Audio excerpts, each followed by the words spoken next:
যাব হচ্ছে সামনেই ঘুরতে। তো ঘুরতে যাওয়ার জন্য তো প্রচুর জামা কাপড় লাগবে, যেহেতু আমাদের বড় একটা ট্যুর আছে, বেশ কয়েকদিনের ট্যুর। আশা করছি তোমরা বুঝতে পারছো। যদি কেউ বুঝতে পারো যে কোথায় যাচ্ছে, অবশ্যই কমেন্ট বক্সে কমেন্ট ছেড়ে যেও। আর হচ্ছে এই জামা কাপড় এখন সব বার করেছি, এই সব নতুন হচ্ছে শীতের জামা কাপড়, এগুলো একদম নতুন, মানে পরিনি, নতুন কিনে রেখেছিলাম। তো সেইগুলো এখন বার করেছি। এই যে এই এক ব্যাগ, এই যে আমার কোলের মধ্যে এই এক ব্যাগ, এই যে এক ব্যাগ, পাশে এই যে আরেক প্যাকেট।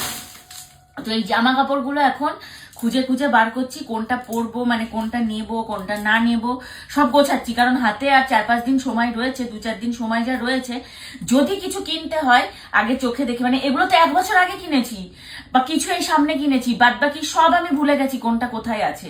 মানে এখন জামাগুলো খুলছি আর ও আচ্ছা আমি তো একটা কিনেছিলাম, এরকম একটা ব্যাপার আমার হয়ে গেছে। তো সেই জন্য এখন চোখে দেখে আরো এক্সট্রা কি লাগবে সেইগুলো এখনই শর্টিং করে ফেলছি, যদি কিনতে হয় 1-2 দিনের মধ্যে যেহেতু কিনতে পারবো। তো সেই জন্য তো চলো কি কি লাস্ট ফাইনাল নিচ্ছি সেগুলো তোমাদেরকে পরে দেখাচ্ছি, আগে আমি একটু শর্টিং করে ফেলি, তাই না? এগুলো অনেক মানে সময় লাগবে, এখন সময় সাপেক্ষ ব্যাপার।